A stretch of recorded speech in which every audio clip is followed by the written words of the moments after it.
Hello, hello, hello. Welcome to Royal Sussex Live. Welcome, one and all. Oh, man. I don't even have to say it. You know how much I love Once Upon a Time. It just never gets old. Oh, my goodness. Michelle Forbes, you have just become a new member. Thank you so much for that. What a great way to start another Royal Sussex is with a new member. Connie Balmer, thank you so much for being first on Royal Sussex. Very nice of you. So I'm just going to scroll through and make sure there's nothing else I need to see. Hey, Lydia, Joyce Bose, Black Queen, Martha, 2021. You're young. Let me see. Dorothy Ross with the hugs as per usual. And who else do we have here? Rick, Iris Demonia, very cool. Thank you very much. Mabel Jones, Brenda Gray, Sharon Chung. Okay. All right. So, all the way to the last, Shay Doll, thank you so much for being here. So, let's get on with it, shall we? I'm going to take myself out of here. So, as you know, yesterday, out of the blue, there's that Daily Telegraph story about the Duchess writing a letter to Charles. And anyway, it all seemed to be for the sake of making Charles look good, I suppose. Yeah, it seemed to be for Charles' benefit. And also, it's the other purpose that it may have served was to create a bit of controversy for the Kensington Palace household. It's kind of hard to say. But whatever the case is, I suppose for however this story was released or leaked or whatever, I suppose it hit its target. It must have done whatever it was supposed to do, I suppose. I don't know for sure. But the whole thing just seems so strange, right? And now, just as we all know, the Sussexes have said some time ago, was it January 1st, 2022, that they are not communicating with any of the traditional British tabloid newspapers, tabloid media. About as close as we've come is the odd story in the People magazine, which may have its roots back to the someone representing the Sussexes, maybe. I'm not sure exactly how that works, but they seem to get scoops that nobody else does. So, however that happens or however that's negotiated, I don't know. But that's about as close as we come. You may see the occasional story in People magazine, as they seem to have gone the route of being a little fairer than they were some time ago. But aside from that, most things come directly from Archwell, or it just doesn't happen at all. So let me see here. Diane Hawkins says, nothing at all strange about those refusing to find out. So keep effing around. The Sussexes made clear they are not playing. Very true. Very true. When they left from the royal household, from being officially royal, what do you call it? When they stepped down from official royal duty, they did make it clear that they were going to go after people in the courts, that they were going to fight these things out in the court. And if I recall from Harry's speech, he said that there were actually people fearful of that because they thought that they would destroy them. And Harry said, well, you know what? This may not be the wisest course to take, but it's the only thing that makes sense in so many words. And that, of course, it does make sense because as long as the Sussexes exist, they are going to be subject to these vicious tabloids, every place they go, everything they do. So you may as well stand and fight your corner and try not to turn your back on them, because if you do, then they are going to try to destroy you. So better to go out on your 2 feet than not at all, right? So that's just the way things are in life. Um, I remember, some times ago when I, thought, oh my goodness, this could happen, that could happen. And yes, maybe I won't survive this, but I decided to face those troubles on 2 feet rather than cowering somewhere or just, riding it out and hoping for the best. And sometimes that's just the way it has to be. Lex says the story is clearly used to deflect from the Guardian article, Stolen Jewels, $1.8 billion fortune. They want to bring Meghan back into the conversation to deflect from Charles and Camilla. It pits Will and Kate against H&M. Yeah, Legs, that is a good observation. As a matter of fact, there was another story in the Guardian, and someone else in the Sussex squad had mentioned the same thing: is that this all seems like a terrible way to, well, effective for whoever is orchestrating it, a way to deflect from everything else that's going on. Uh, I guess if you do have the press in your back pocket, most of the press, then it's no wonder why there are no conversations across all of British media about these multiple articles from The Guardian. And you know what? Whether or not it hits the target, whatever the Guardian's intention is, that people are better informed and that people have actually seen a newspaper or news service do their due diligence to bring the truth out, without being terribly biased against working class people and people of color. I hope. You know what they say, the devil is in the details. But it is refreshing that a newspaper has, or a news group has actually told the story as it is based on the facts that come from all of these ancient documents explaining how the family got to be so rich, and also with more contemporary documents spelling out the family fortune. That is something. And when I saw that article, I think it was, oh, you know what? It was a Daily Mail, wasn't it? I think it was the Daily Mail and a couple of other papers. They tried to say that Charles' fortune was about 600 billion pounds. And I said, that cannot even be close. I knew when I saw that it wasn't close. And then when you see 1.8 billion pound fortune, I say that's better, but that doesn't cover it all, because we're not sure who owns certain pieces of artwork. Are they owned outright by the family, or are they part of the crown estate, which means that they belong to the government? I have not figured that out yet. But the thing is, if those objects were ever to hit the marketplace, we all know that $1.8 billion is like a flash in the pan in comparison to what most of that property, possessions, artwork, jewelry, etc., what that is actually worth if it was to ever enter the open market.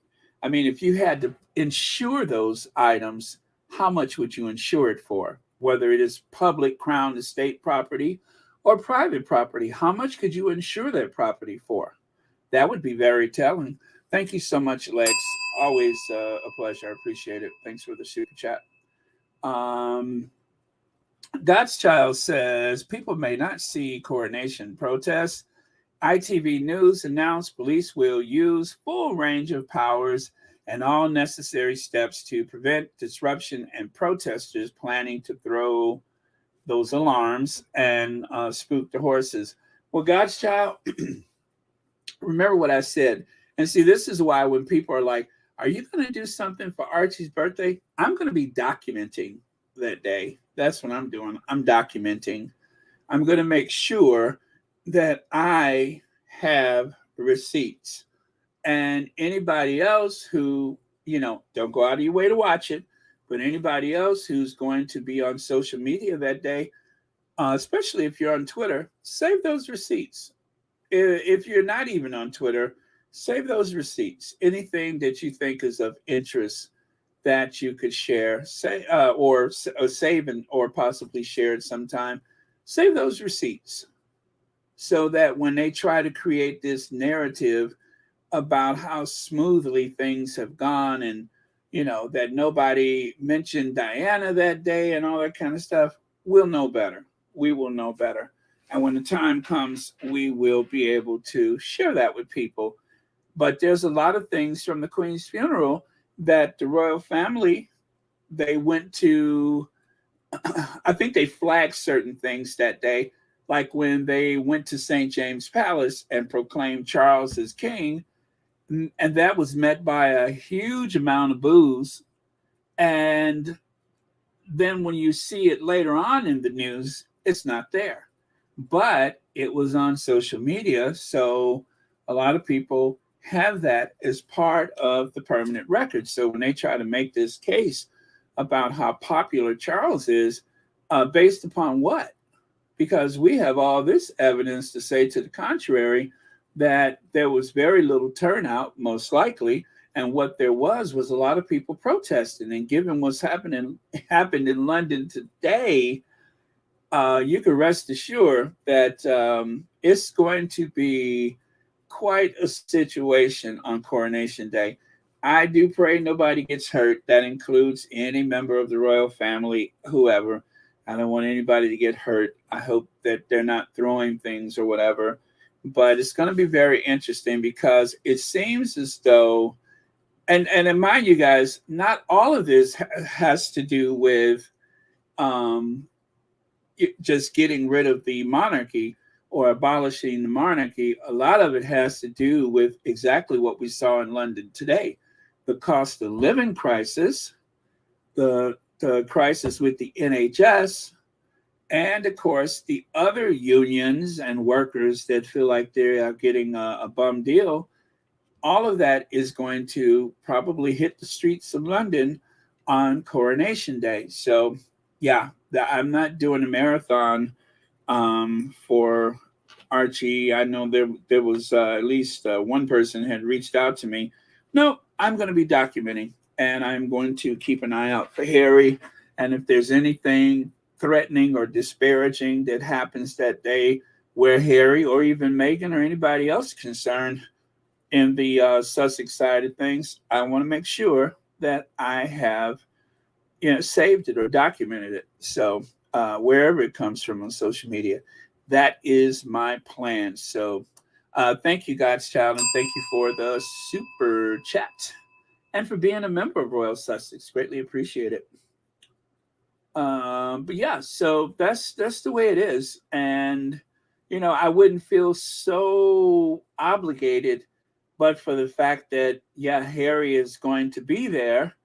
And I'm definitely going to look out for his interests in any way that I can, from, being 5,000, 4,000, however many thousand miles away.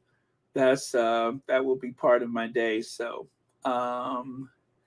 hello, Carolyn Soares, TRC Rug, Judy. Hello, Rick is here. Thank you for being here, Rick.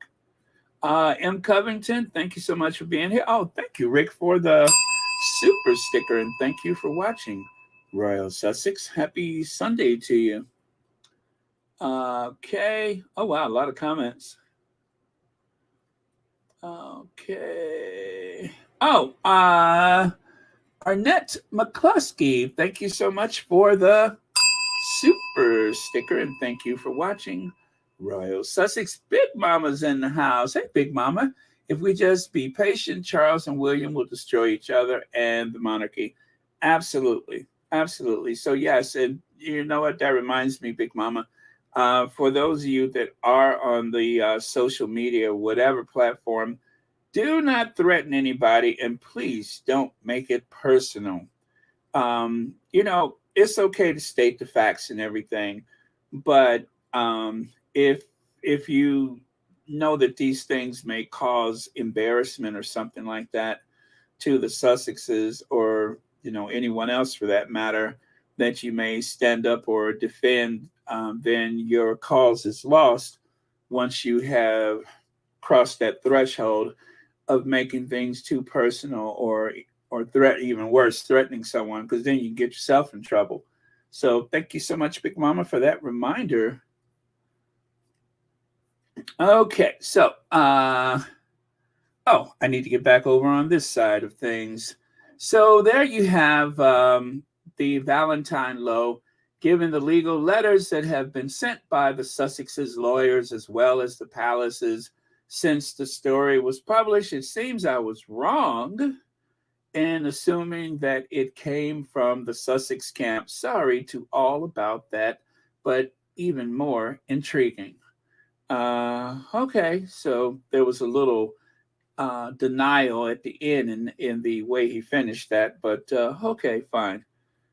Okay, and Beverly McCaskill says, I would like all our UK family to let us know how many and how long did the TV Royal Rotor commentators talk about the legal notices coming out, and are they trying to change the tone of their mouths?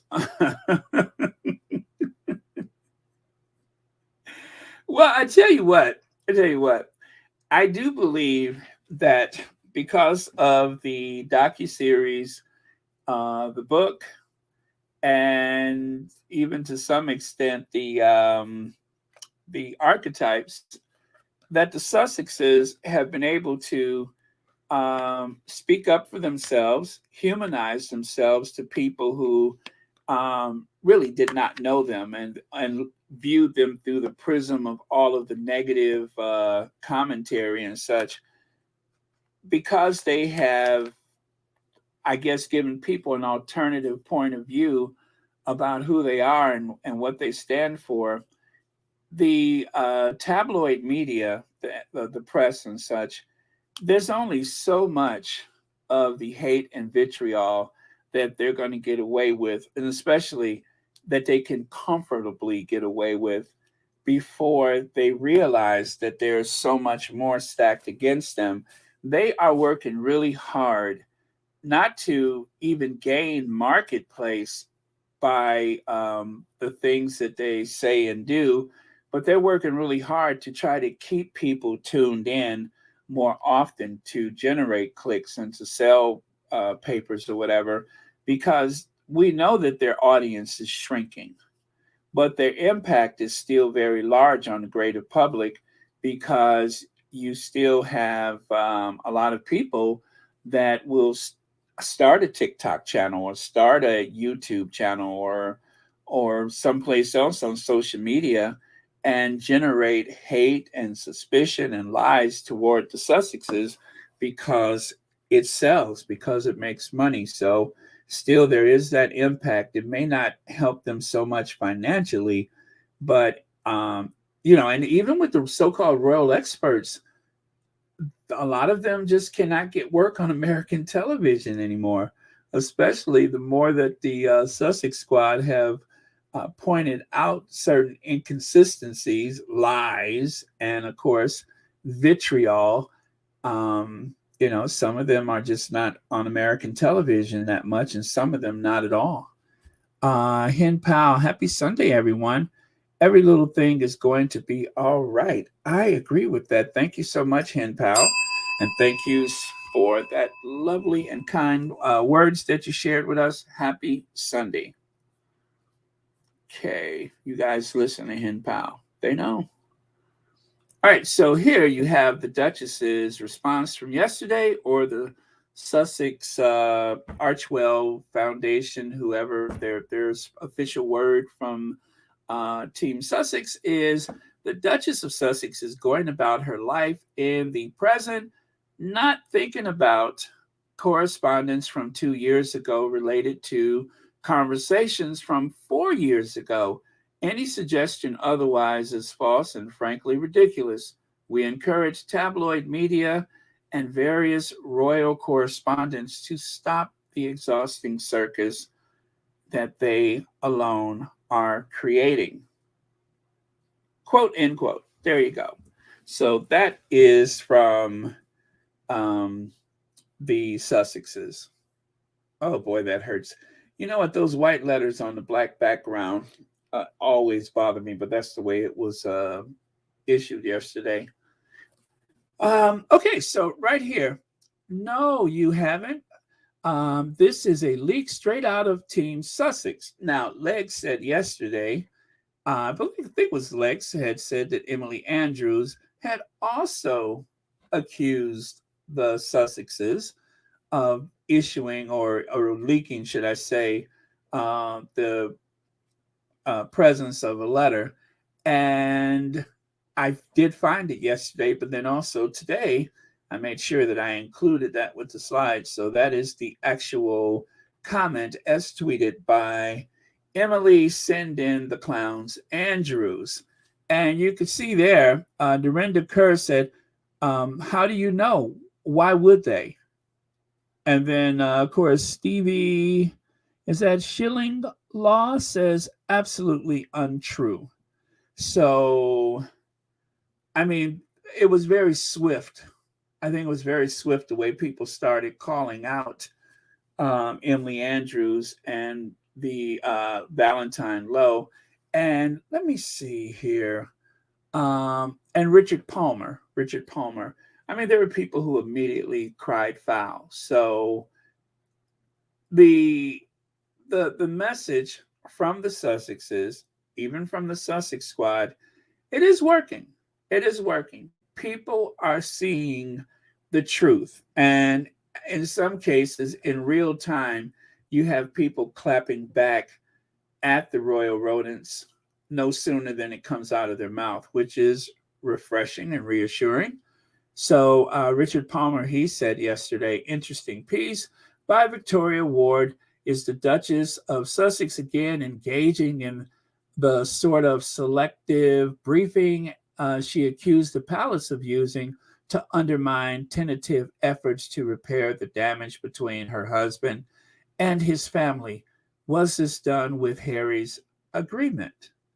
So he's just straight out accusing Meghan of being the one to leak the letter, as though she went behind Harry's back. And of course, by saying that, I guess the message to the public is, well, we all know Harry isn't capable of something like that, but we all know Meghan will.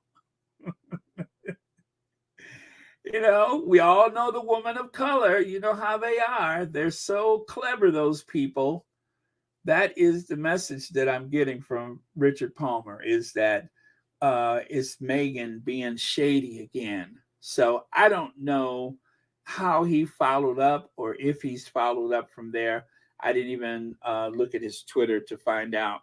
And then, of course, Valentine Lowe, the way it started with him yesterday, and mind you, all three, Valentine Lowe, Emily Andrews, and Richard Palmer, all three of them tweeted these stories from the, or this story that is from the Telegraph, almost as soon as it came out. They all seem to beat the same drum. Valentine Lowe says, fascinating story by Victoria Ward. The question is, why does the Sussex camp want to leak all this? Is it Meghan trying to prevent an outbreak of peace between Harry and his father? Almost identical statements, right? And intriguing that they should resort to some sort of briefing resort to the sort of briefing that they condemn in others. So nearly identical.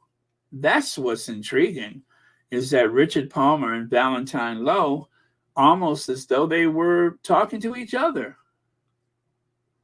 Stop watching TV reports and chat shows because they are all blasting, lying hypocrites. I hope they all get their behind soon. Thank you so much for that, Corinna. And also, thank you for being here. Happy Sunday to you. Yeah, I mean, it's, excuse me, it's just healthy to tune out of these things because I noticed that certain people, like you guys remember Kellyanne Conway?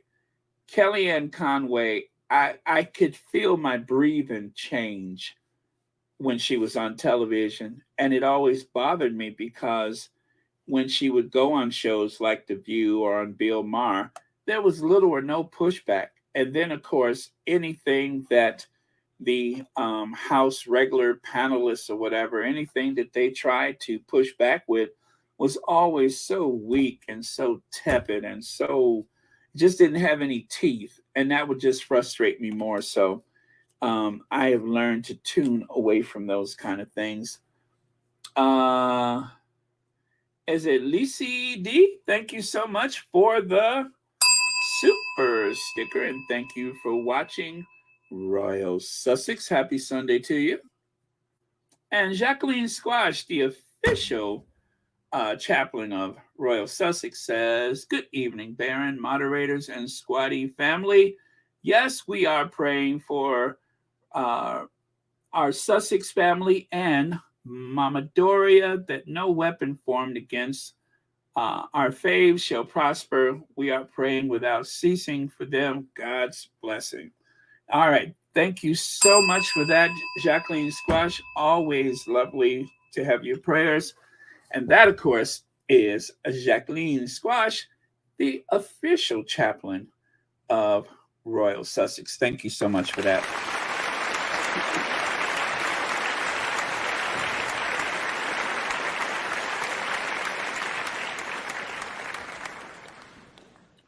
All righty then. Oops. Okay, I forgot to turn it off. There we go. I forgot to turn it off. Elaine Parker, thank you so much for the super sticker, and thank you for watching Royal Sussex. And TRC Rugs, thank you very much for the super sticker. Happy Sunday to you, and thank you for watching Royal Sussex. Oh, wait, that's not good. There we go. And to anyone wearing earbuds, I do apologize. I think the bell sometimes is a little loud. So let me see if I can tone it down just a little bit. I have an idea. All right. Maybe that'll take some of the ping out of it. Okay. Okay. Leg says, is a big news story coming? Why leak now? That is a good question because it's been so much coming out. And with the coronation, of course, the news is nonstop. There's something every day. And because of the financial crisis that's going on with the UK, the cost of living crisis, should I say, and of course, the effects of Brexit, the long lines at Dover. There's so much going on. How do you pick and choose when to leak something? That's what I'd like to know. I mean, because there's no court date to consider, especially, what was this, yesterday? So what was the court date? There wasn't one. I don't know what could have been happening yesterday. They thought that was a good idea, but somebody did, and they could, and they have leaked it. So I don't know. I can't think of anything that was being distracted from because of the leak. But thank you again for your super chat.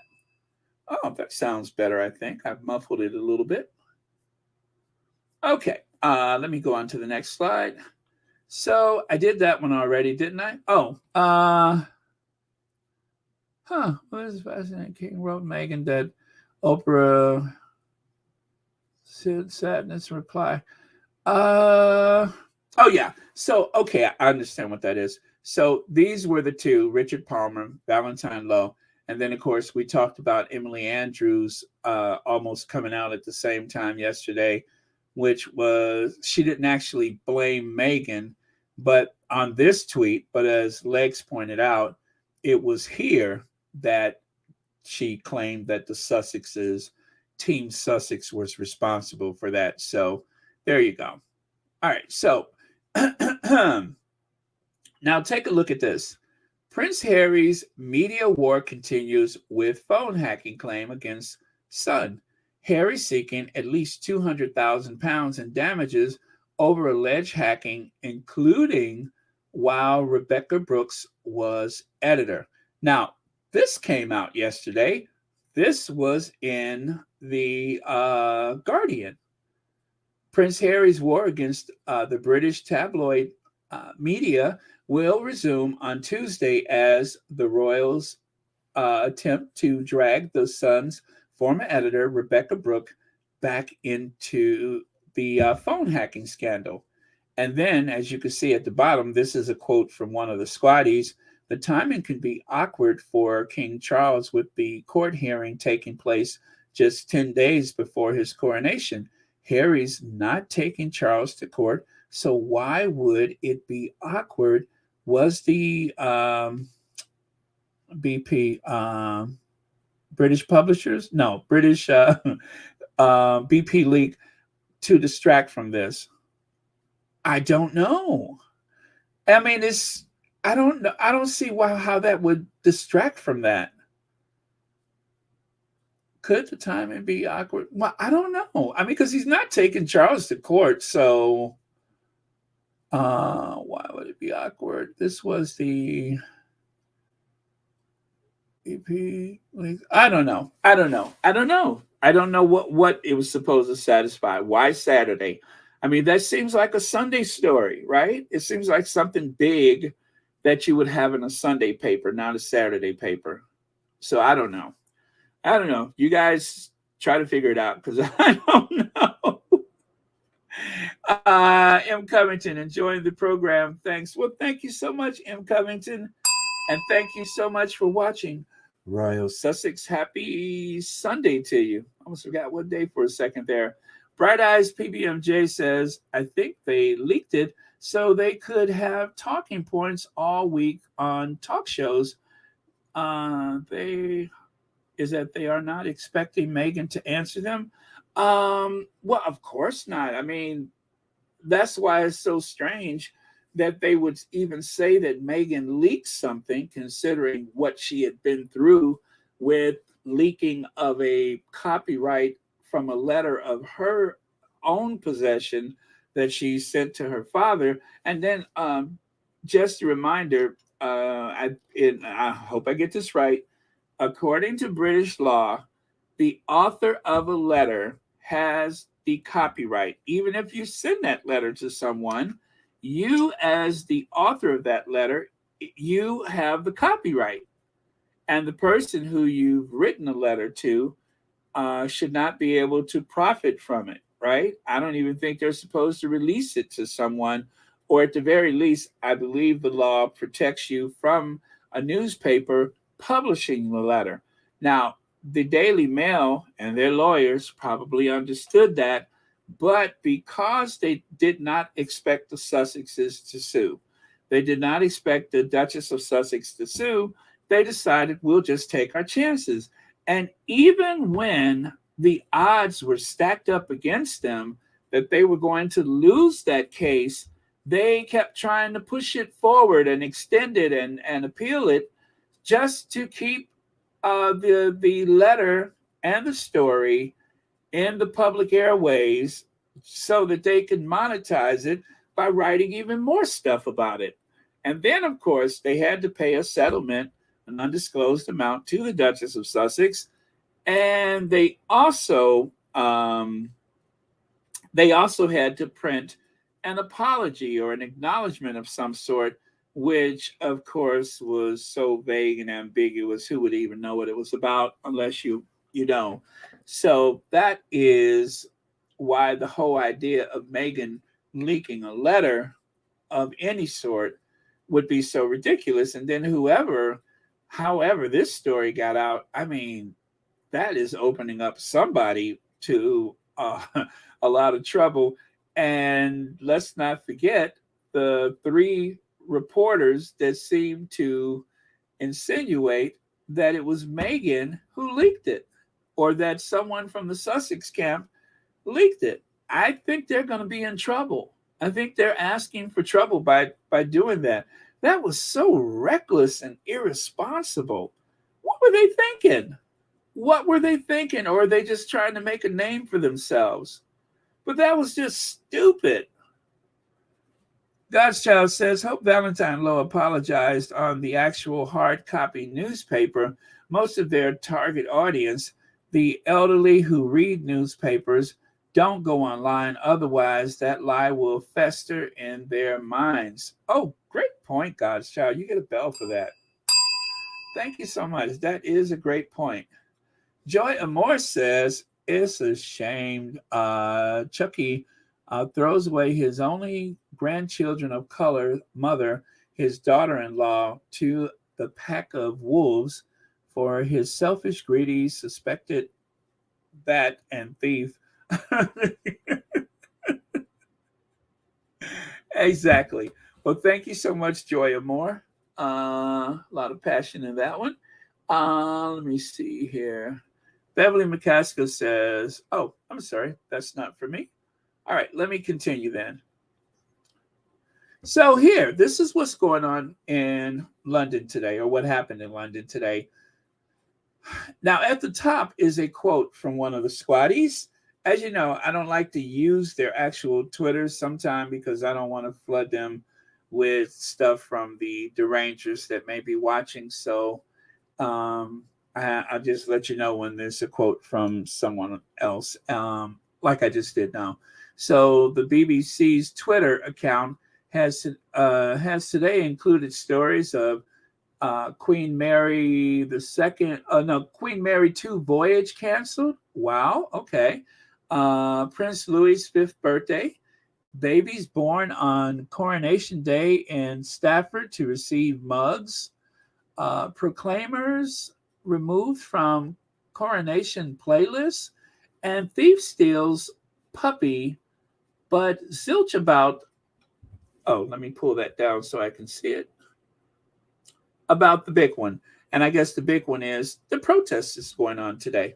So right there on the left, that is a screenshot of a TikTok video, protests against cost of living crisis in central London today. You won't see this on BBC. And then on the right side, 3-day, running out of time. The big one continues. Over 200 organizations share the streets with London Marathon. So what is the big one? Is the big one the London Marathon, or the big one is the protest rally? Is this like the big protest rally? I don't know what the big one means. As a matter of fact, let me go and take a look at that hashtag. Okay. Hashtag the big one. Huh. Hashtag the big one. Oh, yeah, it's the protest rally. That's what they're referring to. Oh, wow. If you do hashtag the big one, then you see a whole lot of stuff. They're actually, okay. Very cool. Looks like the epicenter is Trafalgar Square. Very cool. Well, there you go. So now we know what the big one is. Okay. It's kind of weird. If Church Nelly was here, I would be expecting Church Nelly to follow that with some type of crude humor. But I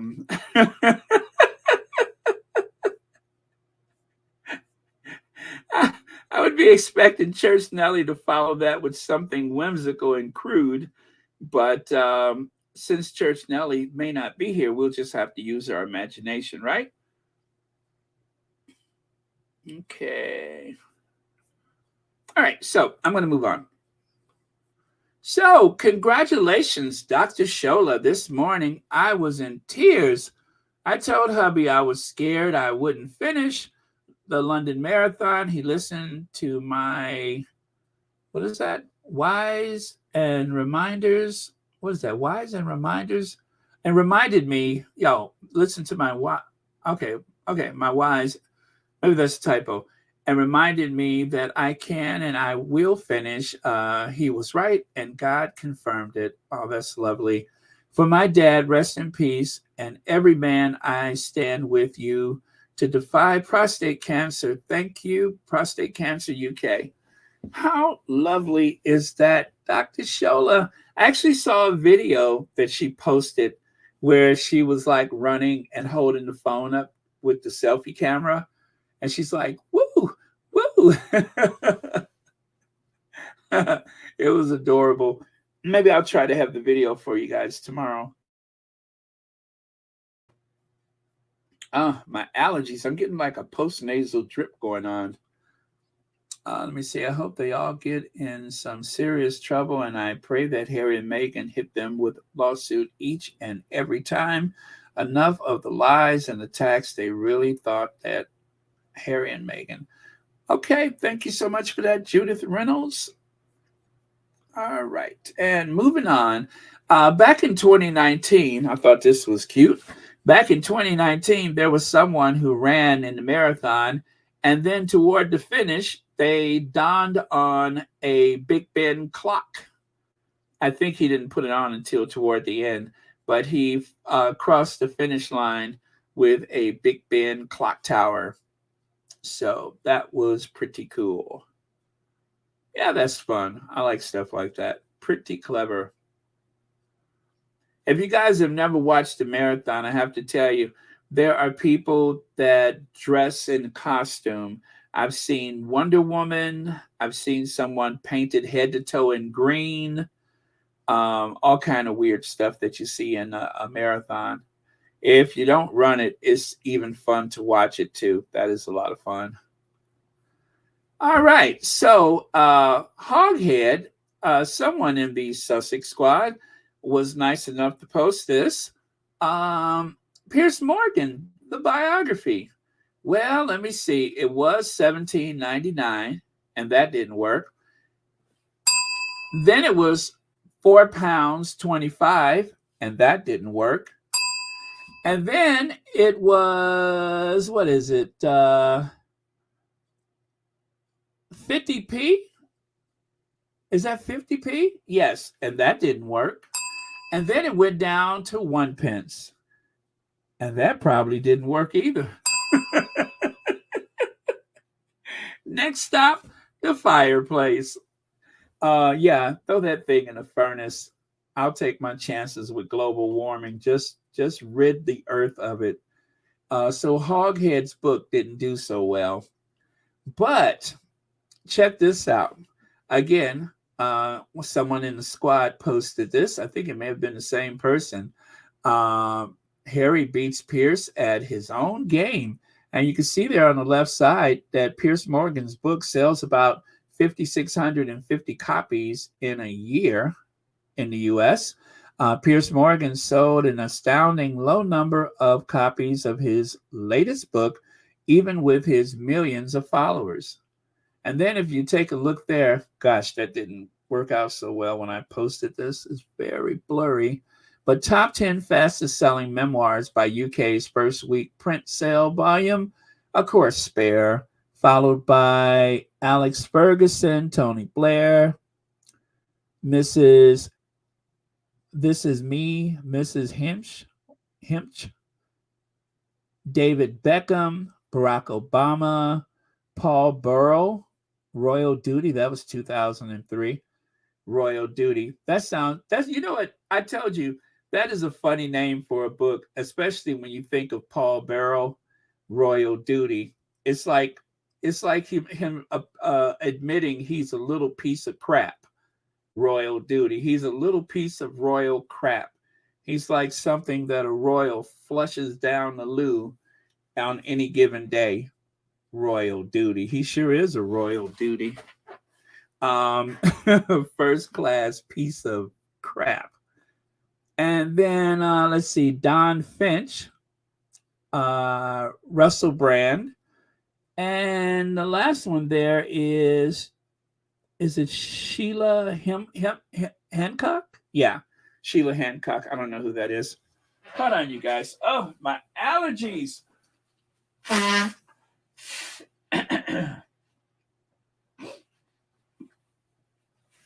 Oh, sorry about that. Oh, my allergies. This just literally started. Oh, man. All right. So, as I was saying, then at the bottom, you have Piers Morgan is still being embarrassed by Prince Harry's book in a key way. Piers Morgan mocked for low book sales despite huge Twitter following. This is very good. I don't know who created this, but this is very good. I hope I'm not using something from another content creator, but it looks really cool the way they laid it out there. Let me see. Congratulations, Prince Harry, whose memoir Spare has become the fastest selling nonfiction book of all time. Yes. Okay. And of course, Our King by Robert Jobson. The life of King Charles III from his birth at Buckingham in 1948 to now. And all those other guttural sounds that Robert Jobson makes every interview he has. He always sounds like it's almost like a death rattle, isn't it? But yeah, so Robert Jobson's book apparently, now I tried to verify this. You guys know I always try to verify. 1,770 copies. Now, I don't know if that's from one book source or another book source. Now, the person that tweeted it, which I covered up, says, let all Royal Rotor lie, but numbers don't lie. Sold only 1,770 copies, including pre-orders. Again, I was not able to verify that. So for now, I'm just going to take them at that number, 1,770. Although I have to say, when you look it up on, say, one of the book selling services, you don't see a lot of reviews. And I do mean not a lot at all. But I'm convinced that with these royal rodents, it's not really a matter of how many books they sell. It is to keep them on the panels of the talk shows, is to keep them writing for the newspapers, and it also drives their presence for those documentaries. We sometimes forget that they are also paid for their contributions on those documentaries. So they receive money every which way they can. Plus, they're constantly eating from the king or at the time the queen's table. So some reporters eat more than others from the table, as evident by Robert Jobson, but they do eat from the king's table. So Robert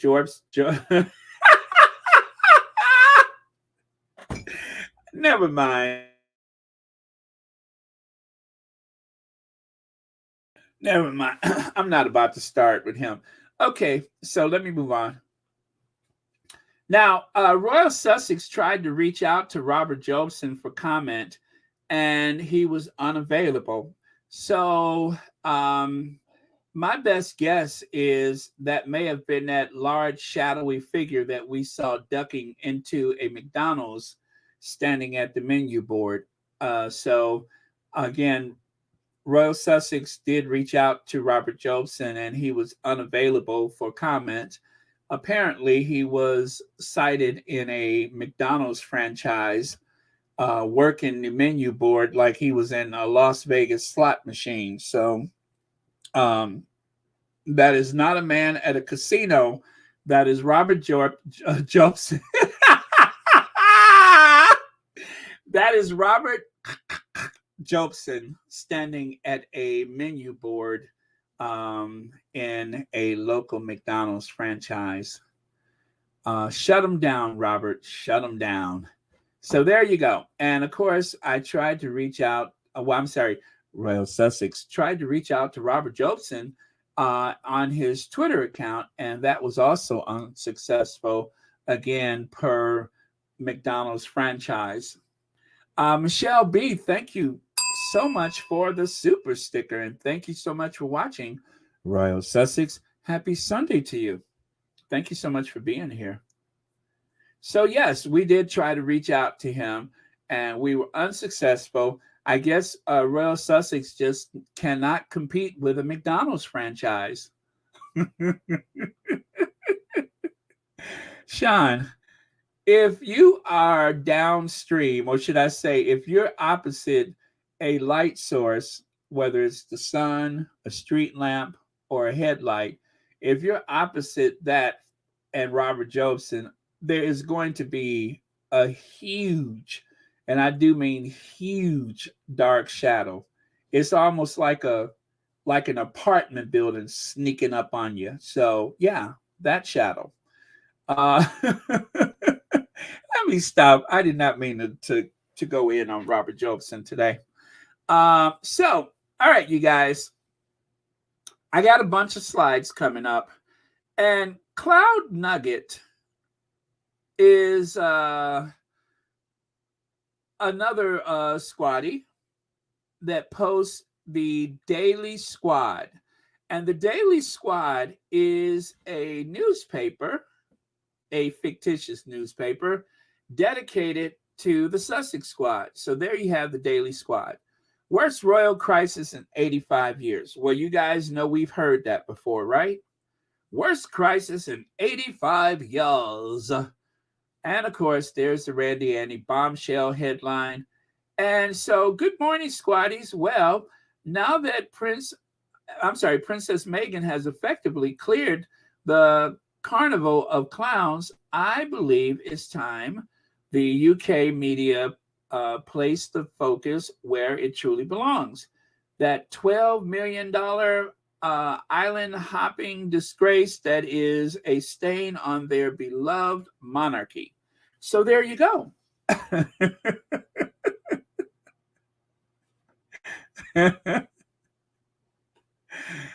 Yes, a total eclipse.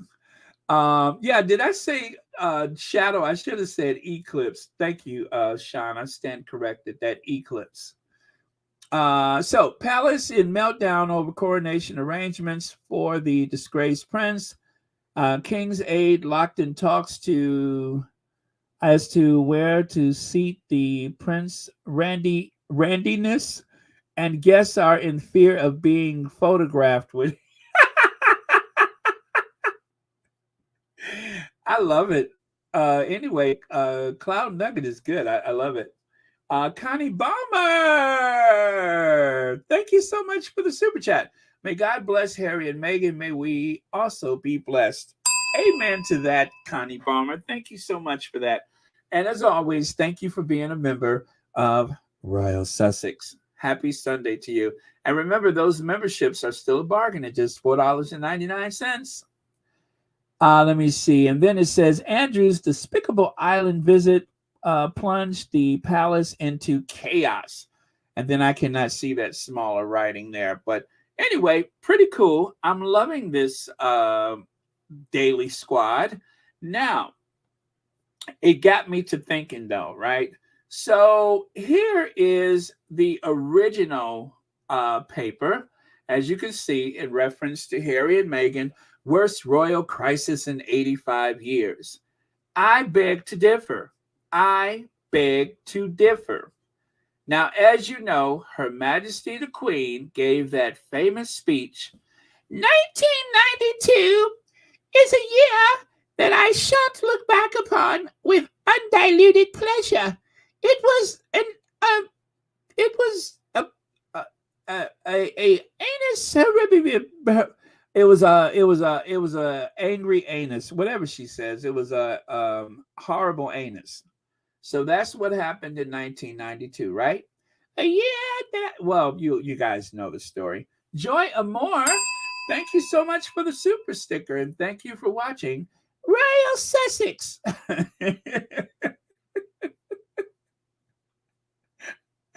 So As we remember, as we all recall, should I say, in 1992, she was saddened by the official separation of her son, Prince Charles, and Princess Diana, the first of many tragedies. This was the decade that would prove the most testing for the Queen. In December 1992, she was saddened by the official separation of her firstborn son, Prince Charles, and Princess Diana. And then let us not forget, in November of 1992, a fire broke out at Windsor Castle. The flames took 15 hours to contain, and by the time it was extinguished, the blaze had consumed 115 rooms in the historic royal residence. So, how could you possibly say that 19? What? Let me stop that. How could you possibly say that that was the worst royal crisis in 85 years? I ain't done yet. How about Sarah Tosuck Ferguson? That is going to come out wrong one of these days. What is that? It's a anus horrible her. It's a anus horribilus.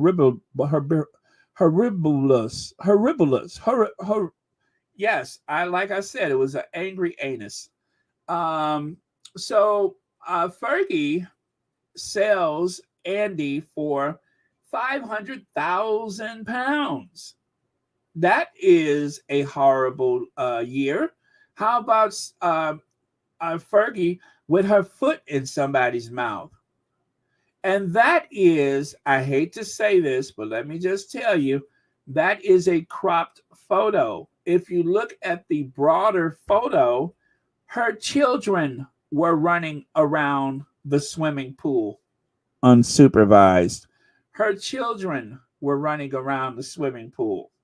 That's a horrible, horrible year. How about the shame of thrones? How about Andy fears his case will damage the monarchy? That's a monumental understatement. Okay. What about that? What about the 12 million pounds? What about the 750K from fraudster who was found? I mean, I'm sorry, fraudster who was to fund Beatrice's wedding. How about that? How about those things, you guys? I would say that was pretty horrible. And of course, all the other antics from the Queen's favorite child, right?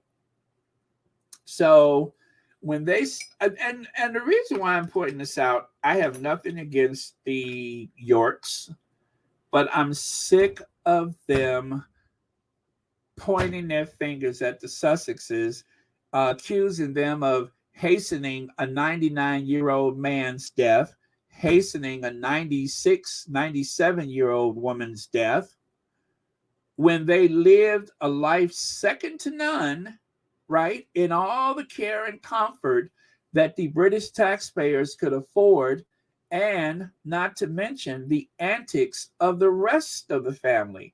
Stop trying to blame the Sussexes.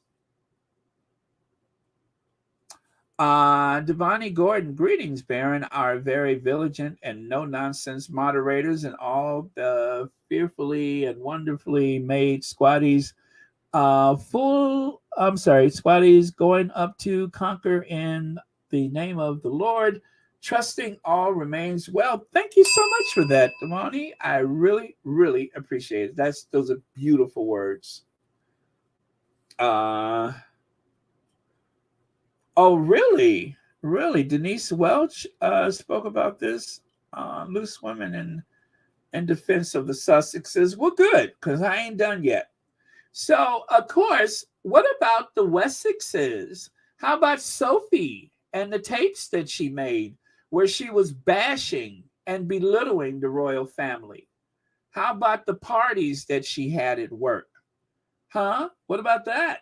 I'm not saying that she used anything that was illegal or done anything illegal for the lawyers, but she had a pretty risque lifestyle. This is the person that was glaring at Meghan like she didn't have no flipping sense, right? Remember that? Was that a bad year? Was that like the worst thing that happened in 85 years? This is a person who used to ride to church with the Queen, wearing them Pharrell Williams hats, looking like a fool, wearing them blue jumpsuits, trying to bring the jumpsuit back. And of course, how about when, of course, Andrew accompanied the Queen to the Westminster Abbey? This poor old lady mourning her husband, almost lost half the Commonwealth. Had that happened yet? I can't remember. But anyway, mourning her husband. No, it didn't happen yet because that was oh, was it? No, not yet. But yeah, so she's mourning her husband, mourning her losses in life and everything else, mourning that 12 million pounds that she had to pay out. It may have been more than that, but she was very sad. And then, of course, the next day, the newspapers humiliated the Queen by running all these stories one after the other. The pain and the stain, the royal dismay in Andrew Roland Philip's service. I mean, every headline, and it wasn't just one headline, it was several of them for each paper over the next few days. It was all they could talk about. Now, mind you, I'm glad because at least they weren't messing with the Sussexes, but they humiliated the Queen. This is humiliation. TB, thank you for becoming a new member of Royal Sussex. And to be honest, I am very grateful, TB. Thank you very much. So, lay off of Harry and Meghan and focus on the rest of those riffraffs. How about this one? Fury over crowns Philip slur. So while the Queen in frail health, the newspapers wanted so bad to speak about the actual nature of the relationship of Philip and his very close friend, Penny Natchbull, and I don't care. But they came just shy of speaking about the very personal relationship with Penny Natchbull. At this point, he had actually, let me see, was this while Philip was alive or was it after he died? But anyway, Philip had retreated to Wood Farm. He wasn't even living with the Queen anymore. He spent his days with Penny Natchbull. Now, if the Queen could get over that, if the Queen could deal with Philip's life at, okay, yeah, if she could deal with Philip's life at Wood Farm with whomever he was there with, if she could survive Philip jettisoning his car, if she could survive Philip rolling his car over and breaking some woman's arm at an intersection, if she could survive that, then I'm sure that the Sussexes did not cause any great harm to her like they are trying to say or portray them as having caused any harm to the Queen. She had a lot to consider. I mean, she had Penny Natchbull. She had Philip plowing his car, his Range Rover, through an intersection. When they got Philip out of that car, do you understand this man was upside down, did not have a seatbelt on, and there was some woman who also was injured in that accident. Her arm was broken. She was on television. I think she was on This Morning with Philip and Holly saying she didn't even get an apology. Yeah. And I'm pretty sure that when that happened, Philip thought it was Fergie and just hit the accelerator. I'm pretty sure he thought it was Fergie, but I digress. And how about this one? Charles for sale. Appetizing Charles for sale. Who else can get you an honor or even a knighthood? Charles for sale. Yes, Charles for sale. To the highest bidder. We still don't know how these stories leaked out there. Was it, I don't know, was it, did those stories start with The Guardian? or did they just mysteriously appear? Either way, what about that? So the queen, aging, alone, sad, for various reasons. And what happens? Her heir is up for sale, apparently. Charles for sale. That's what the paper says. Charles accepted £1 million from family of Osama bin Laden. Charles accepted $1 million cash in a suitcase from a sheik, right? And this is the heir. Harry's not the heir. Charles is the heir. So if there's a crisis of 85 years, the worst in 85 years, I would say it has to be boiled down to the heir to the throne and suitcases and shopping bags full of money. That's a crisis. As far as I know, I don't think the police has ever questioned Harry, but they certainly they certainly was hoping to have a conversation with Charles.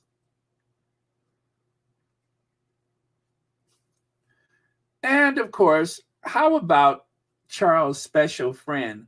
The kid that went to work for the royal family went to work for Charles at 19 years old. If you look at the bottom left, you can see how close they are. This is the kid that went to work for the royal family at 19 years old. His name is Michael Forsyte. Michael Forsyte had been accused of racially abusing a secretary, a biracial secretary who once worked for Charles in Highgrove. Well, that case didn't go anywhere because she was trying to sue a royal. However, Michael Forsyte is the man who fixes things for Charles. Even you see the photo where it says Saudi donor, Burke Peerage, boss, and Michael Wynn Parker.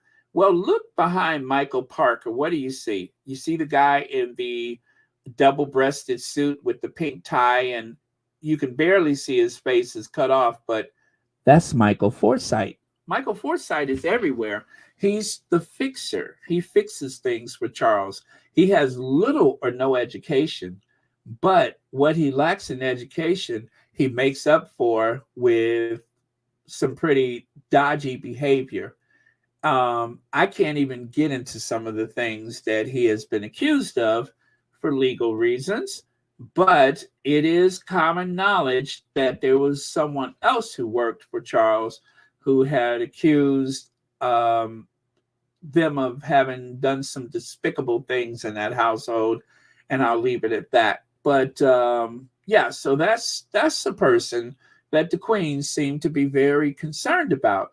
And if there was anything she worried about in 85 years, it certainly wasn't the idea that Harry and Meghan was running for their lives. I'm sure there's a lot of other things that was issued to her in those red boxes before they took them away from her. God's Child says, what's shockingly sad is Sophie allegedly became a born-again Christian. You'd think she'd allow Holy Spirit to comfort abused Harry and Meghan instead of world and Christians saw her glare at Meghan and ignore Harry and Meghan in church. Really? Sophie's a born again? I had no idea. You couldn't tell by the way she judges and lashes out with those glaring stares, the way she admonishes people. Is that the same Sophie that they had photos of her verbally berating her bodyguard that time? That's Sophie? Wow. I had God's Child. I had no idea. I didn't know she was born again. Isn't that interesting? Because she seems so malicious, not very Christian-like. Well, thank you so much for that. I had no idea. I'm going to have to look into that. You have just given me some homework. Thank you so much for the super chat, and thank you for the for being a member of Royal Sussex. Interesting. Okay, and I could not go through this list of reasons why there are worse things that happened in the past 85 years if I didn't talk about Camilla Gate, the manuscript. The manuscript. There's Charles. Camilla, anyway, you know that the sort of thing that has to okay, but one has to be I have to be careful. Camilla, you know that's the sort of thing that one has to be aware of. Oh my God, Camilla. And sort of feel one way along with, oh, Camilla, you know what I mean. Yeah. Well, yeah, we know what you mean, Charles. We know what you mean. Um,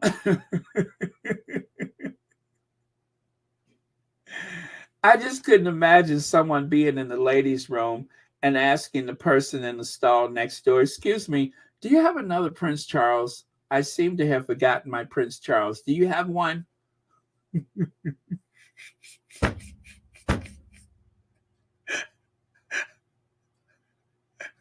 Do they have a little vending machine in the ladies' room where you could put a few quarters in there and get another Prince Charles out of it? Do they have those?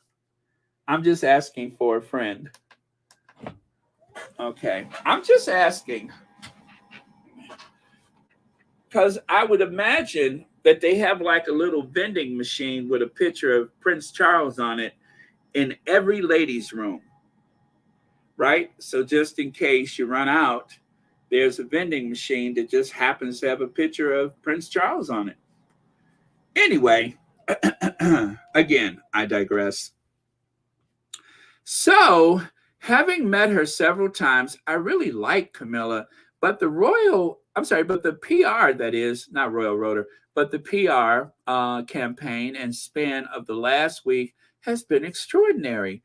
The Daily Mail would have been the first paper to lay siege to any idea of Queen Camilla. Now they are putty in Charles's hand, and the invisible contract is real. Oh, you know what? That's not Charles. That's abbreviation for Clarence House. So Clarence House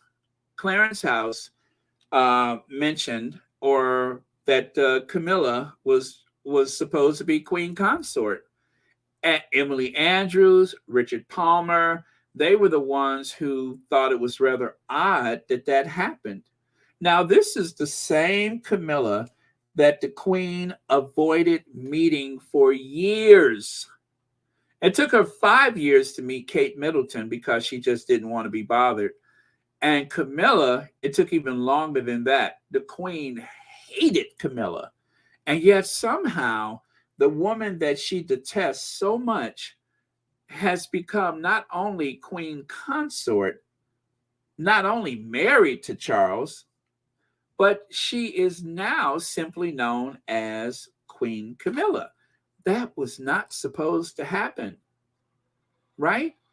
So I don't know how they coerced Queen Elizabeth II to issue a public statement allowing Camilla, actually asking the public to please acknowledge her when I'm gone, to acknowledge her as queen consort.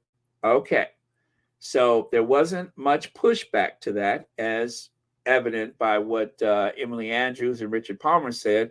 Richard Palmer was like, the Privy Council should have been involved. The Prime Minister, none of that happened. They just did it. Ava Landgren says, I think Queen Elizabeth probably got true love from her daughter Anne and Harry and Meghan. Everyone else, especially Charles, were vultures waiting to pick at her carcass.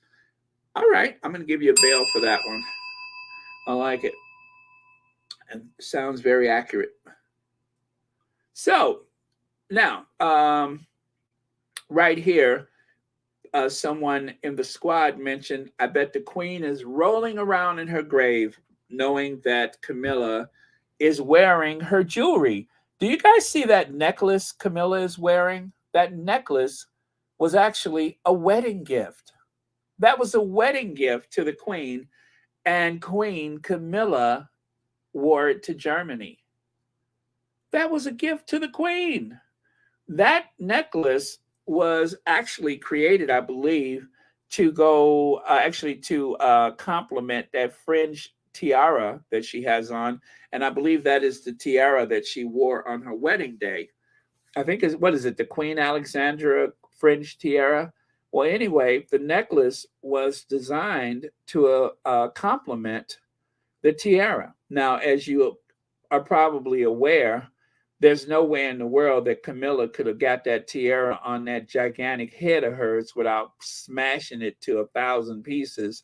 So the queen gave her that beehive um, tiara to wear, which is why she wears it so often, is because it's one of the few that actually fit.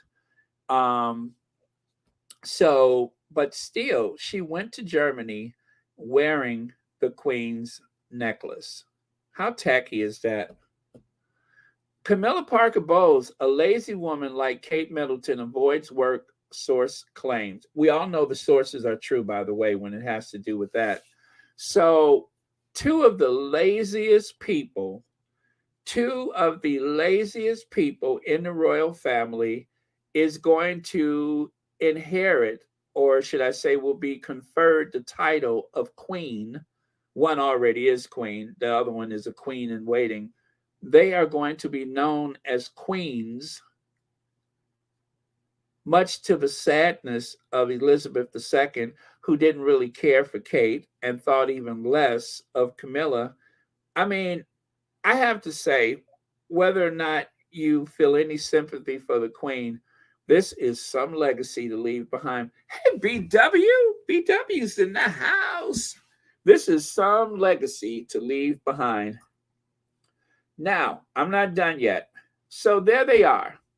You have the one on the far right who badmouthed the family, the one who was glaring at Meghan for some mysterious reason and refused to speak to them at the Commonwealth service.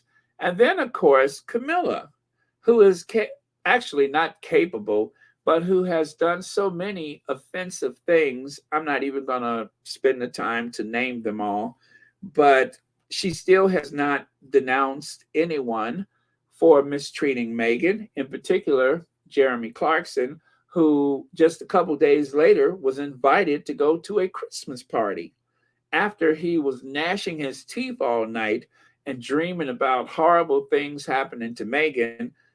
Camilla's answer was, "Can you come to my party?" And Kate, um, the mean girl. They're all mean girls. They all deserve each other. Ladies and gentlemen, I submit to you some of the worst things that have happened in the past 85 years. And of course, I'm pretty sure the Queen, I hope she didn't have to labor herself thinking about the idea that not only do you get the Queen consort, you also get her family. You get her family. You get Tom Party Favor Parker Bowles as part of the family. Yes, Thomas Party Favor Parker Bowles is now part of the family. That is King Charles' godson, right? Anyway, I tell you what, if you guys remember the story about one of the soldiers that admonished the royal family, said some disparaging things, and then he quit or got fired or whatever. If you heard any of the stories about how the Grenadier Guards and all the rest of those people that protect the royal family seem to have a history of partying, as I say euphemistically, partying, I think Camilla's son is going to fit right in.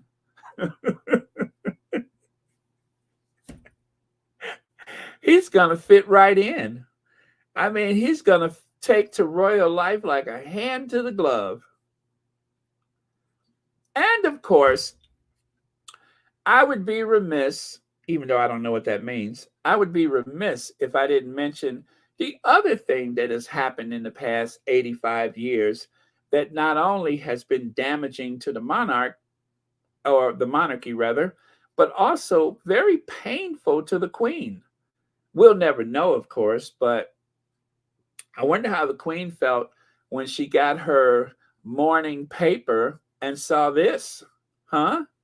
Jamaica shuns Prince William and Kate, Duchess Kate's visit, demands slavery reparations. The Queen actually had to bear witness to her beloved Commonwealth running the risk of being dismantled in her lifetime. So, Windsor Castle, um, all the other stuff I said, and this. But the Queen's only worry in life was Harry and Meghan. Oh, that's the one that really pushed her over the edge, was Harry and Meghan. Not Penny Natchbull, not her husband driving like he's in NASCAR. None of that stuff, none of that stuff really phased her. It was just this: the decommissioning of the Royal Yacht Britannia. One of the few times in public that she's actually shed a tear, but Harry and Meghan pushed her over the edge. Yeah, right, right, right. Um, and then, of course, the photos that came back from the Caribbean, those luscious photos of a humiliated William and Kate. Oh, the embarrassment. The embarrassment. They did everything like it was, they partied like it was 1952.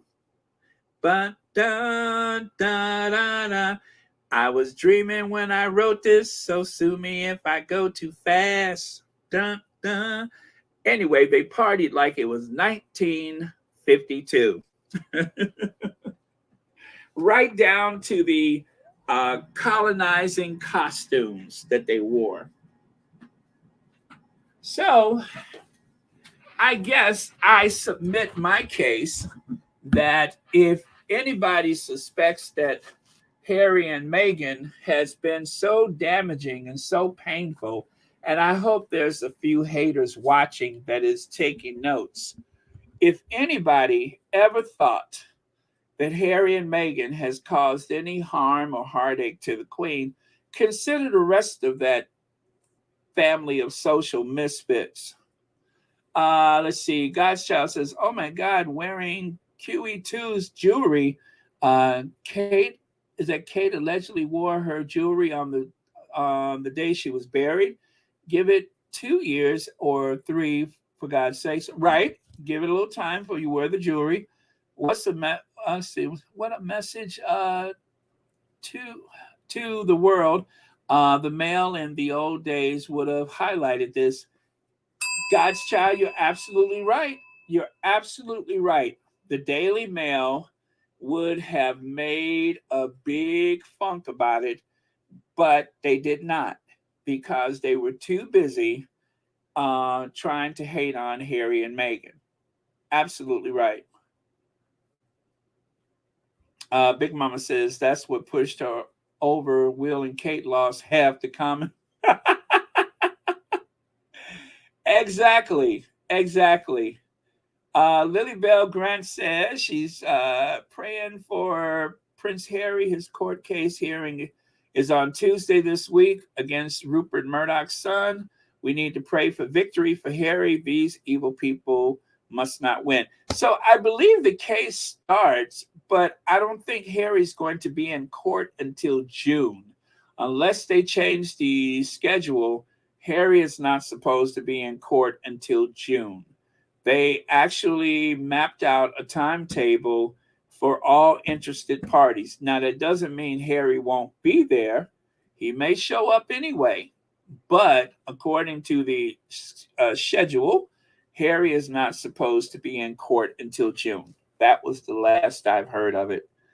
But something may have changed. But the case will start because remember, there's other parties involved. But I think Harry is for June. Let me see here. Uh-oh, where did that go? Oh yeah, and let us not forget too. Um, Now you know the Queen had to pay out all that money. She had to pay out all that money for Andrew, right?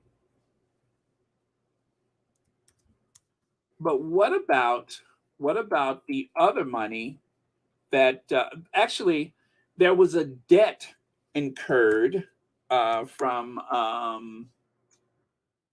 oh, there it is. There it is. And it's a good thing that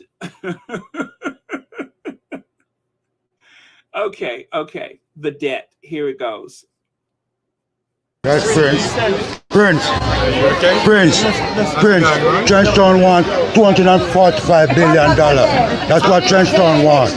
$345 billion. Yes, thank you. Yes, sir. Yes, sir. That's what Trenchtown wants. Yes. What do you mean?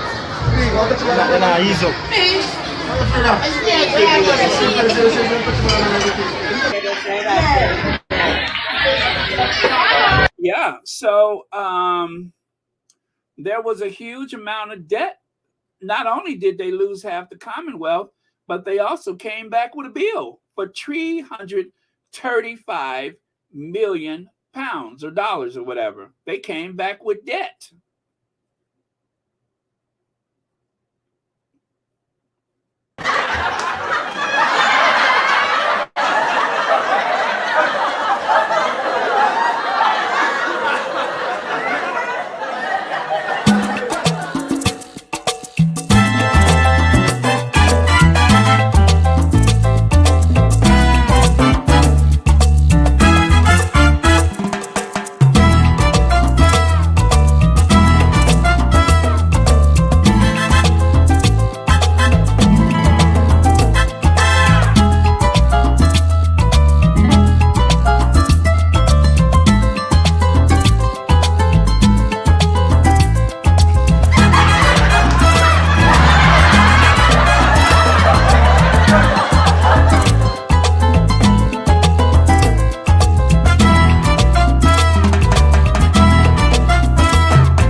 Boy, I tell you, now that is the pulled pork sandwich shuffle.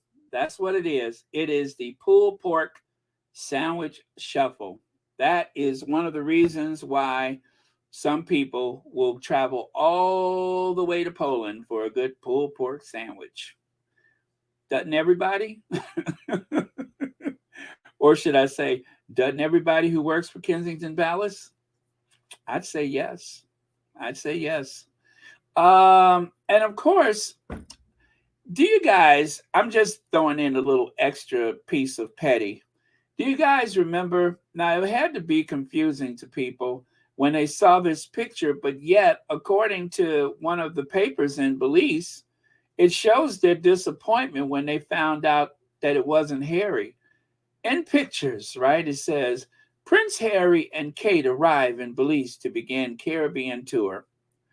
And as soon as they found out that Harry wasn't coming, then all of a sudden there were people standing there with them signs saying, please leave, give us back our land, and so on and so forth. How embarrassing. I mean, they hoped for Harry and they ended up getting William. Well, anyway, you guys, so in 85 years, I'm going to sum it up by saying that if I had to guess what was the worst thing that happened, I would have to start with Charles and I would probably end with Charles. I'd have to start with Charles and end with Charles because that is the troubles. That is when things went so terribly wrong. And to try to blame Harry for that, I don't think so. And listen, you guys, as sad as all of that is, take a look at this. You can now visit the Queen's grave for £26 50 pence or £28.50 on Saturdays. Yes, if you guys would like to visit the Queen's tomb, you need only go to St. George Chapel, to the St. George, to the George VI Memorial Chapel, where you can find the graves of King George VI, Elizabeth, the Queen Mother, Elizabeth II, Philip, and very soon, or well, not so soon, maybe not, but this is what's so sad is that the woman that the Queen avoided for years, the woman that the Queen avoided for years, she is going to end up with her for all eternity. her earthly remains will end up in the vault with that of the queen's mother, father, the ashes of Princess Margaret, and of course Philip. All of them are going to be in there. Charles and Camilla. There's room for six. There's room for six coffins, and the Queen, unfortunately, will be joined by Camilla. As a matter of fact, they might even put Camilla right on top of her. Yeah, that is going to be pretty. Well, anyway, you can see right there with the graphic on the left side. They'll be stacked one on top of the other. And unfortunately, that is where Camilla is going to end up, in that very sacred space, the St. George Chapel, in a smaller chapel called the George VI Chapel. And that is where Camilla will end up. Yeah, so that is the way things. Anyway, as they say, let that sink in. Let that sink in. Let that sink in. Okay, Harry and Meghan photo is Charles' latest olive branch. Now, that is according to Rebecca English. That is according to Rebecca English. Right?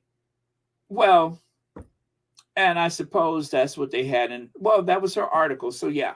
Now, if you take a look on the right side, keeping them in the family, Charles includes a photo of Harry and Meghan in official coronation souvenir program in latest peace offering to the couple ahead of historic day. Sean says, not unless William has anything to say about it. Well, okay, Sean. I grant you that. I grant you that. Let's go back for a second. William may have second thoughts about it, but I don't think he'll be able to stop that. And at some point, William and Kate are going to have to figure out where they're going to end up. Now, there's only room for 6, plus the ashes of Margaret. So they're going to end up changing that slab on top there at a later date. But yeah, they're going to have to figure out something. But yeah, oh gosh. I mean, if the Queen, I bet you the Queen probably was just ill and gave up the fight. She just gave up the fight, accepting the inevitable. But thank you so much for the super chat. So, all right. So that is what they call the olive branch. Now, I was going through my receipts and I found something. Take a look at this. There's not actually just one photo. You see this one? They put the one up where everybody's laughing and everything. Look at that. Everybody laughing and having a good time. What fun. It's just one big happy family, right? Well, take a look here. This is the actual photos. The one on the far right is the official photo. The other two were in, preparing for the actual released photo. So if they were trying to convey this is one big happy family, then you go with the first photo. You go with Charles getting his big gigantic ears and nose yanked upon. You see how they mess with people's minds? Instead of going with the photo, that ended up in the thing. They used the middle photo where Meghan is laughing and the kids are, they wanted to make it seem like this is just all one big happy family. But the original photo that was released to the public is the one on the right side. I'm just like, wait a minute, there's more than one photo. You even see Camilla decided to sit up straight because she didn't have her legs she didn't have her hooves together. And let me see, what else? What else changed? Well, as you can see, George is not smiling anymore. Kate's probably just glad she's not being pistol whipped by a replica gun. Yeah. And William is actually giving a genuine smile, whereas here you can see he has decided to get all serious. So, yeah, I knew I had those photos somewhere. When William becomes king, he is so petty, he's going to move her to the poor man's graveyard watch. Well, you know what? He may decide to put her over there with I mean, I doubt it, but it would be kind of funny if he decides to put her over there with Wallace Simpson. Oh man, that would be rich. But thank you so much, Sean. And Leg says, "Is William going to enjoy touring his dad's? What is that? Touring in his dad's name? Oh, you mean like with the Caribbean tour? You know, that's interesting, Legs. And they're gonna have to, after the coronation, they gotta hightail it to Canada, and they have to go to Australia. I would say Australia is probably more urgent than Canada because the Republican movement in Australia is much stronger than any movement in Canada. I don't think Canada even gives a rat's behind one way or the other, but there are most people in Canada don't feel a need for it, and it's even more urgent for Australia because I think now they have a prime minister who wants to be a republic. So, anyway, thank you so much, Legs. But they knew it was coming. They knew that was coming. Okay, so right here, Camilla Parker Bowles outed Prince William as having a Jekyll and Hyde anger problem. Now, you guys remember I was just speaking about William's anger, how they have started that angry William stuff because of Robert Jolson's book. Well, Camilla, it seems like someone did write a story a while ago accusing Camilla of being the one to circulate this to the public. Royal Family News reveals that one of the more shocking claims to come out of the Battle of the Brothers. Oh, so that must have been in Robert Lacey. Yeah, Robert Lacey. The new royal expose by Robert Lacey, the future king of England, has a Jekyll and Hyde. I didn't know that was in Robert Lacey's book. Okay. So, and they're accusing Camilla of having been the one to leak that to Robert Lacey. That's interesting. Yes, where are these Sussex children? Well, they don't have any photos of the Sussex children. I don't suppose they have any, and I don't suppose that they requested any photos. They probably didn't want any. But yeah, so I just mentioned that the other day, or was it yesterday, about William being angry all the time. And it turns out that supposedly that story began to circulate because of Camilla. At least that's what they're saying. That's what they're saying. I can't say I know it for sure, but that is what and I found this. I didn't even know that I had this. And like I told you guys, sometimes I go looking for stuff. Let me see, blatant political statement. No, that's not it. I was actually looking for the article. Let me see. This is from the other day. Okay, that was from yesterday. But I was looking for that article about William and his hostility. Uh, anyway, I think that may have been a day or two ago. But yeah, apparently William has some very deep anger problems. And as I said yesterday, I suspect that the Queen what had of course, that's her grandson. I'm sure she loved William. And she probably, had her thoughts about him. But I also believe that the Queen had a closer relationship with Harry. As you can see, that is more of a warmth here. There's more of a familiarity with Harry than with William. With William, everything is kind of like, polite, pleasant.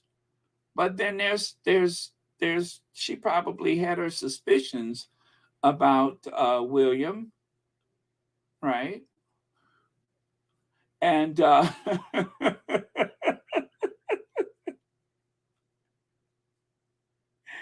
and she just liked Harry more. That's all.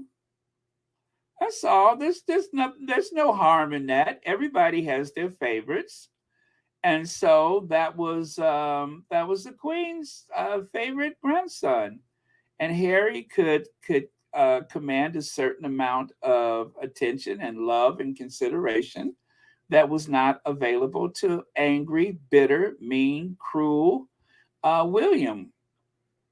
William is, William is William. He can't help it. He was born with a silver foot in his mouth. So right there, Prince William has short temper and can be more difficult to work with than Charles. Short-tempered Prince William can be more difficult to work with, royal expert says. And right there, Camilla had, oh, that's a different story. But yeah, so yeah, I was just surprised that they actually printed something like that about William. But that was in the book from, um, again, Robert Jobson. That was in Robert Jobson's book about William. So interesting. Interesting. Let's see where that goes. But of course, as I've said, this is the slim down monarchy. And God, aren't they boring? Boring. Boring. So let's see how far that gets them. And oh yeah, let me share this photo. This is going to be interesting if they even give Harry any exposure at the coronation. He may not be on camera at all, just so that you guys are prepared. He may not even be on camera at all. They may have their orders, right, to not even put him on camera. They may show him enter, and that may be the end of it. So there may not be many photos. They may not want to overshadow things by having Harry there. They'll show him arrive and stuff like that, just to make sure that the message is out that Harry was included. But then after that point, I'm pretty sure that there won't be much to it.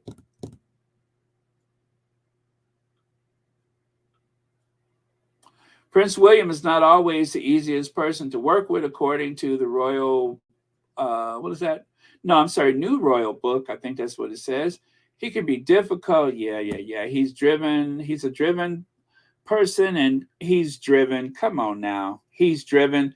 You know what, guys? If William is so progressive, so driven, and so determined, what was yesterday? What was yesterday, you guys? What was yesterday? I ask you. What was yesterday? Because if I recall, yesterday was Earth Day.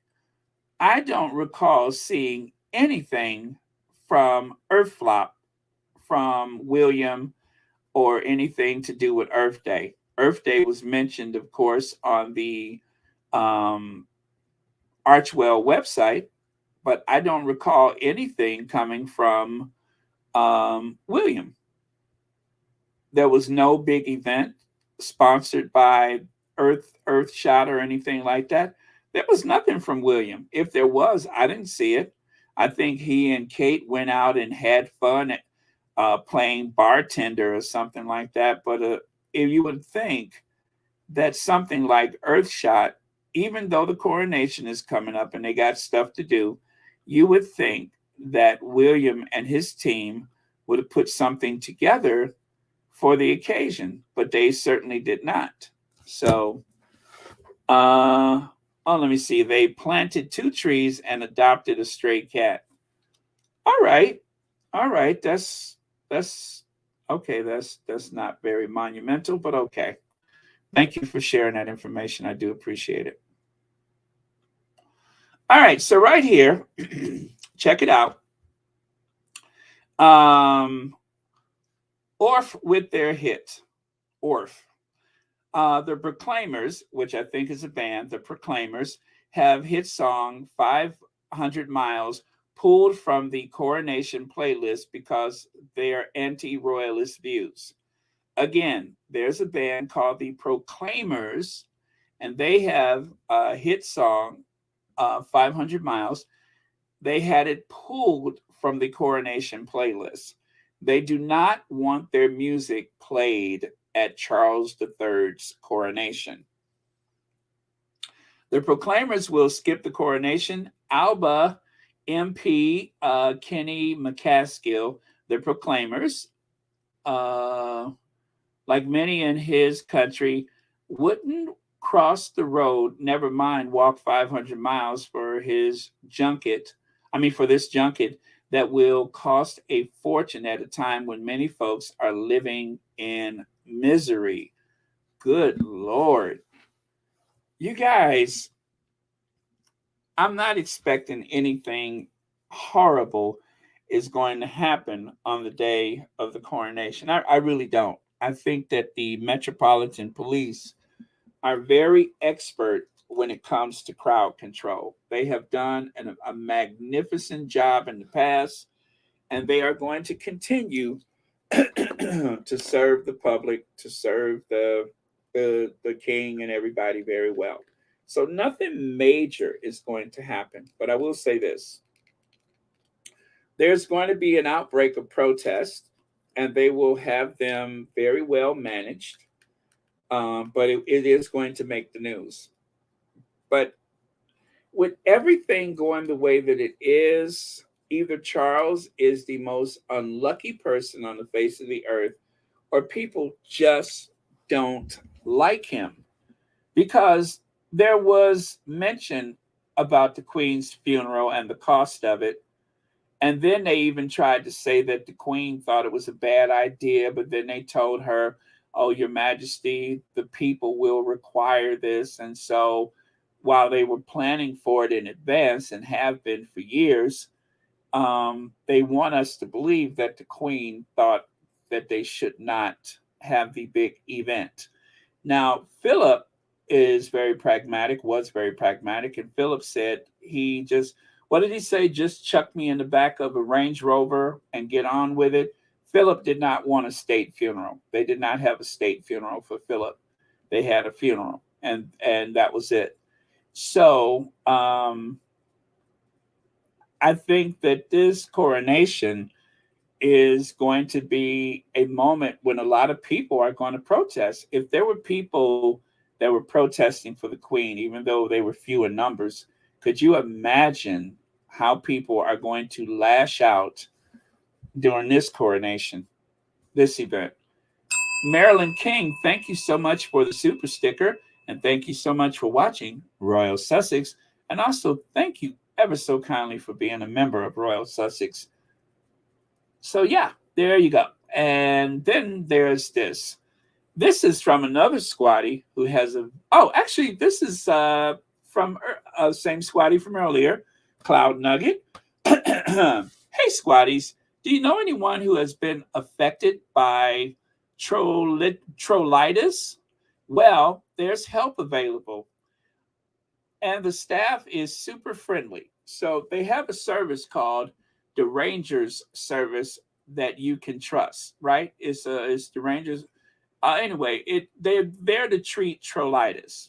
They are there to treat trollitis, and if you know anybody, well, anyway, here's the symptoms: excessive crying, irritability, constipation, diarrhea, lashing out, rage, sleeplessness, loss of hair.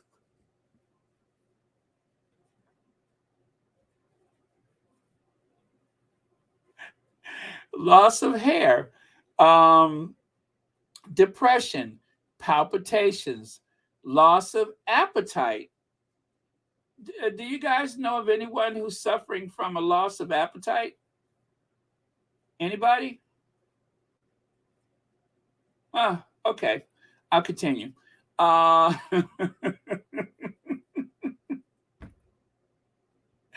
depression, palpitations, loss of appetite. Oh, excessive eating. Okay, I can't get Robert Jobson up that fast.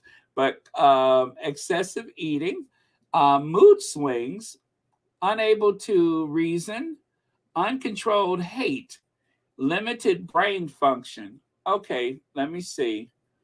Uncontrolled hate. Where is it? Uncontrolled hate, limited brain function. Okay. And more uncontrolled hate and lies too. Yes, uncontrolled hate and limited brain function. Check, check. All right. Let me see what else. Restlessness, forgetfulness, aggressive behavior, and loss of comprehension.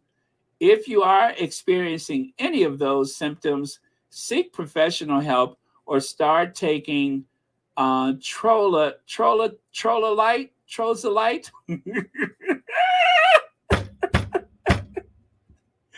Start taking trozolite immediately, and untreated trolitis can lead to irreparable brain damage, severe hair loss, and chronic derangement. So there you go. It's approved by the SSFA FDA. Uh,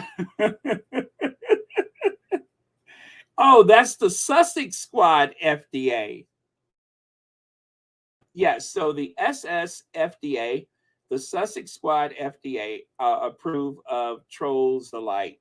So yeah, if you know anybody who's suffering from those conditions, make sure that you have them get in touch. There's their homepage. You have Troll Services, Deranger News, all of that is available to you.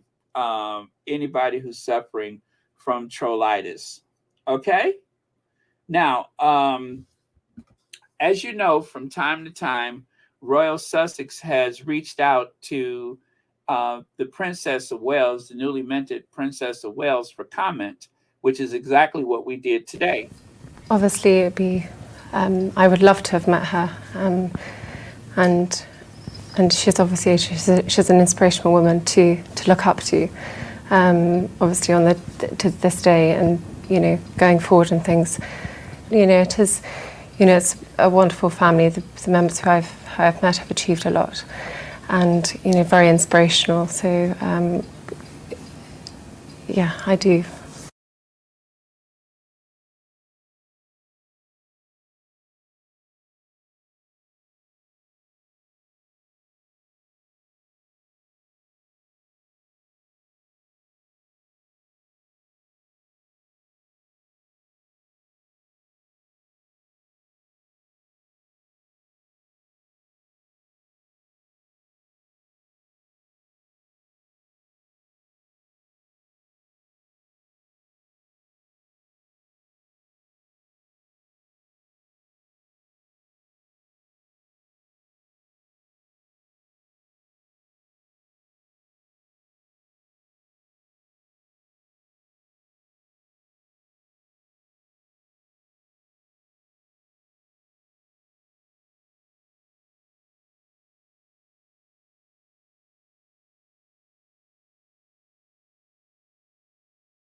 Oh, is the sound off? I have been sitting up here talking up a storm. I've been sitting up here talking up a storm. Sorry about that. Yes, Susie Q, I am fine. I forgot I hit the mute button. I was well, anyway, this is what I was trying to protect you guys from. Uh, I was trying to protect you guys from that. So, as I was saying, thank you to the Mod Squad. Thank you to everybody who participated. Thank you all for your very generous contributions to the PayPal, Cash App, Venmo, as well as the Patreon, etc., etc. Yeah, that's it. Refresh page. Oh no, it's fine. That's just me. I actually forgot the mute button. Shelly L. Hey, Shelly Barron. Has anyone transcribed this yet? I need to see this speech on paper. So yeah, I do. She's killing me. As I don't know. Let me see. How could you transcribe something like this? Obviously, it'd be. I would love to have met her, and she's obviously she's an inspirational woman to look up to. Obviously, on to this day, and going forward and things. It is. It's a wonderful family. The members who I've met have achieved a lot, and very inspirational. So yeah, I do. You don't say, and trust me, she did not say. But that is usually what she says when we reach out to Kensington Palace. I guess Kate may be the official spokesperson for Kensington Palace, but either way, whatever she said.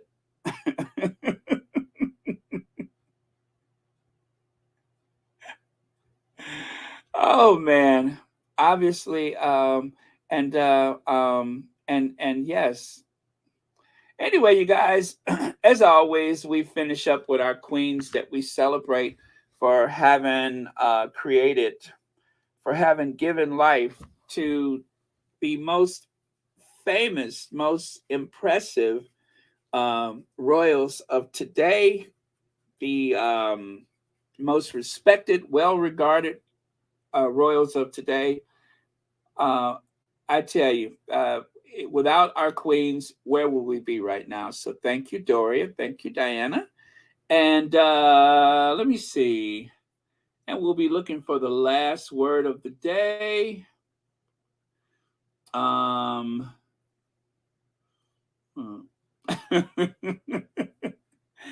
Rohini.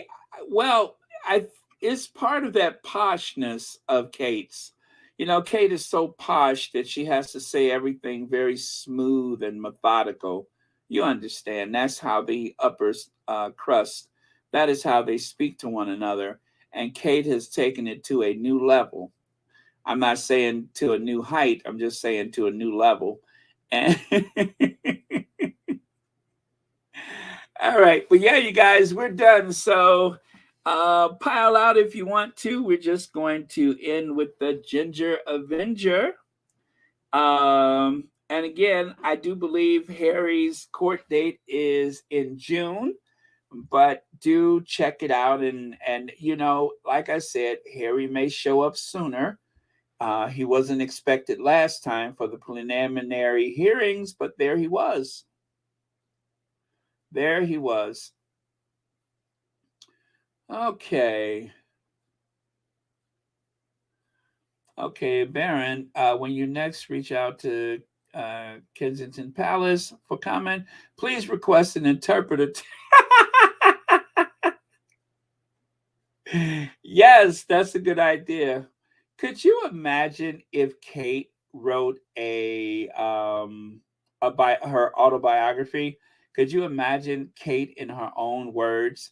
And of course, just as Harry narrated his book, what if Kate decided to narrate her book? Obviously, it'd be. I would love to have met her, and she's obviously she's an inspirational woman to look up to. Obviously, on to this day, and going forward and things. It is. It's a wonderful family. The members who I've met have achieved a lot, and very inspirational. So yeah, I do.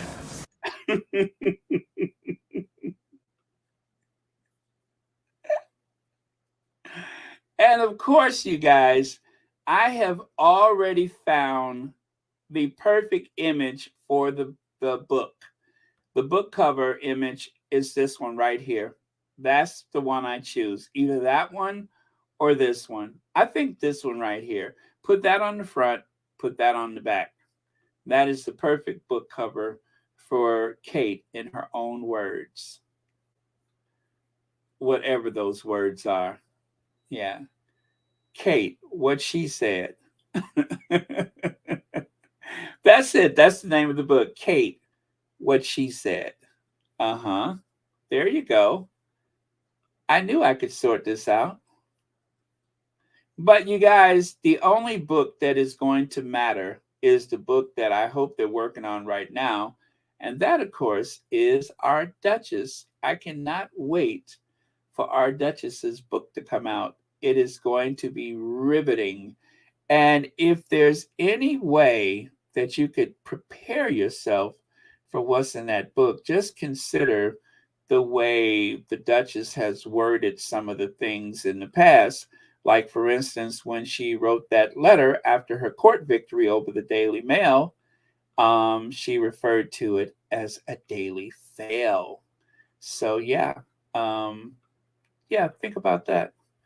I could imagine it's going to have just a slight amount of sass to it, but in a very, very tasteful way. Just enough sass to say, you got the wrong one, boo. You got the wrong one, boo. Yeah, I mean, look at that.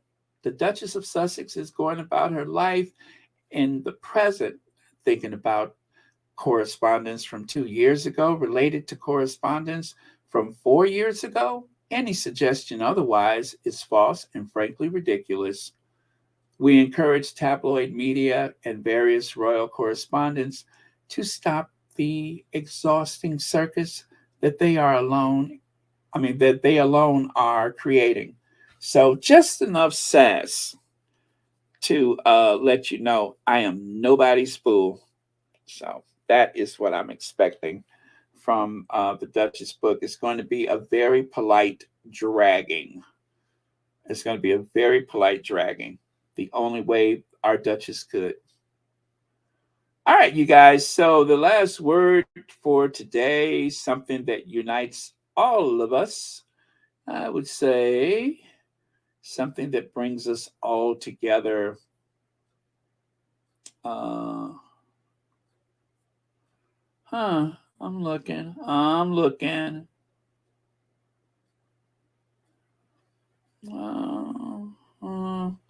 Okay, Joya Moore says, goodbye, Baron. Great podcast again. Thank you. Bye, Squatty. Family, I will be praying for all of us. Here we go. Here we go. Excluding the part about me, of course. I don't really like to be a part of the last word. I think it should be something for everybody. But you know how humble I am. I get so embarrassed easily. But thank you, Joya Moore. Somehow I will struggle to accept that gracefully. All right. Oh, thank you so much for being here, Dorothy Ross. Okay. Let's see. Oh, 2025, 20 or 2026. Yeah, okay. Okay. But if she has a multiple book deal, I mean, and she's going to reflect on her childhood, but yeah.